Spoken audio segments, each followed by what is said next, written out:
Millie Bobby Brown is back on Netflix, and this time she's the delightfully smart and witty younger sister of the world-famous Sherlock Holmes, in an adventure that's set to kick off a brand new franchise. Yippee-ki-yay movie lovers, I'm Jan, and in this video we're diving into the ending of Enola Holmes to examine all the details and clues you might have missed which set up the movie's sequel, plus I'll reveal some Easter eggs to the original books. Obviously spoilers ahead, so take care.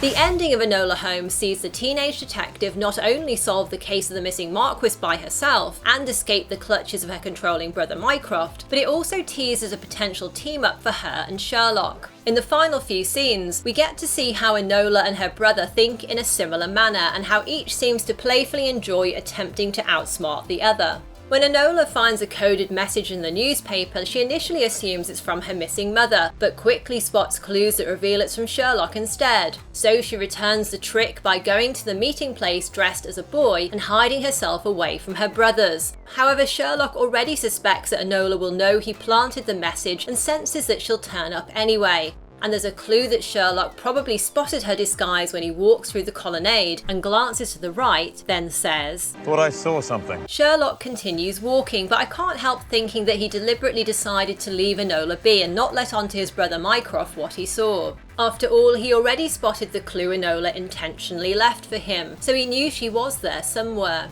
In contrast to Mycroft, Sherlock seems to have an understanding of who his sister really is. After all, they both share a passion for detective work, and I think he's deciding to let Enola be free if that's what she wants. Still, I do expect we'll see the two of them collaborate in some way in future sequels, similar to how we already saw Sherlock mentoring Enola earlier in the movie. Look for what's there, not what you want to be there. And at the end of the film, he also asks Mycroft, If we do find her again, I'd like her to be my ward. I'll take care of her. In the original Enola Holmes novels, after dodging and escaping her brothers for the entire series, in the final book, Enola and Sherlock finally reunite and work together to solve a case. And I expect that in the movie franchise, like the books, we'll see Enola working cases by herself for a while and perhaps crossing paths with Sherlock from time to time. She might even end up solving one of his cases, getting ahead of him again like she did with the Tewksbury case. A full reunion of Enola and Sherlock too early in the franchise wouldn't fit the theme of Enola being alone and making her own way in the world, but it could come later once she's fully grown and more established. Although Enola's mother Eudoria is absent for much of the movie, her influence is still felt throughout the story. For example, she was responsible for teaching Enola reading, science, sports and martial arts, things at the time traditionally only taught to boys. And she also imbued a philosophy in Enola that she should decide her own fate. There are two paths you can take, Enola. Yours, or the path others choose for you. When they reunite at the end of the film, Eudoria explains that she left because she wanted to change Enola's future, and by that she means through her involvement with the women's suffrage movement. Eudoria isn't able to stay with her daughter as she's clearly involved in activities that make her a target for the authorities. However, she thanks Enola for the irises and says if she ever needs her again, she'll be looking out for them. A reference to the secret coded messages that Enola left for her mother in the newspapers. To find Mother, the first thing I need to do is leave a cipher in every newspaper she might read. Are you blooming? Send Iris, please. This leaves things open for Eudoria to return or not in a sequel, and that might depend on how much further the filmmakers want to explore the beginnings of the women's suffrage movement that are touched upon in the first movie. The 1884 Reform Bill we see Tewksbury help pass in the House of Lords, with Enola's help of course, expanded voting rights in the UK at the time. However, the bill failed to grant universal suffrage, with women excluded entirely and a further 40% of adult men excluded from any voting rights. Given the prominence of this storyline in the first film and Enola's budding independence and activist mother, I expect a sequel to further investigate the restrictions placed on women in the late 19th century.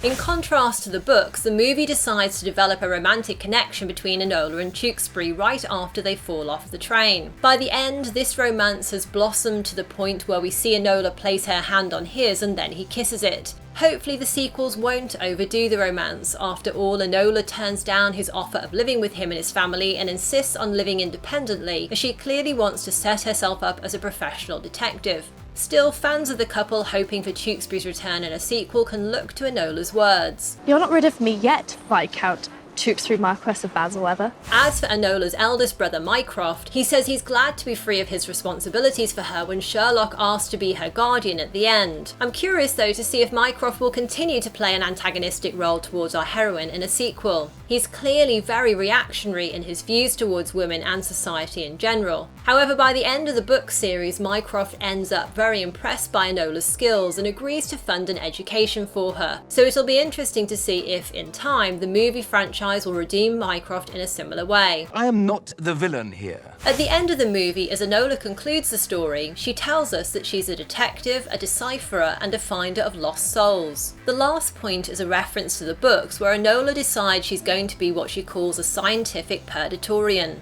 The word Perditorian is derived from the Latin term perditus, meaning lost, and is a made-up title in the novels where Enola uses it to refer to herself as a finder of loved ones lost. There are numerous missing persons cases in the books that the movie sequels may adapt, but one that's bound to prove interesting is the case of the bizarre bouquets, in which Sherlock's associate Dr. Watson goes missing. I'll certainly be curious to see who's cast as John Watson, and how he might compare to Martin Freeman's Watson from the BBC Sherlock series. In the books, in order to pursue her vocation of scientific Perditorian, Enola has to masquerade as a secretary, because in the late 19th century, she says, a scientist had to be a man. So for the movie sequels, it'll be interesting to see whether Enola has to disguise herself in the same way, or if she'll pretend to be a young man, as we've already seen her do, in order to pursue her detective work. And to learn a lot more about the fascinating changes the Enola Holmes filmmakers made when adapting the original book, tap here to watch my full video on that, or follow the link in the video description. The link will be here as soon as the video's ready. So what did you think of Enola Holmes, and what would you like to see from her or Sherlock in future sequels? Leave your thoughts in the comments below. If you enjoyed this, don't forget to leave a thumbs up and subscribe for all my upcoming videos. Tap left to watch my next Enola Holmes video, or tap right for something else you're sure to like. Thanks for watching and see you next time, yippee-ki-yay movie lovers!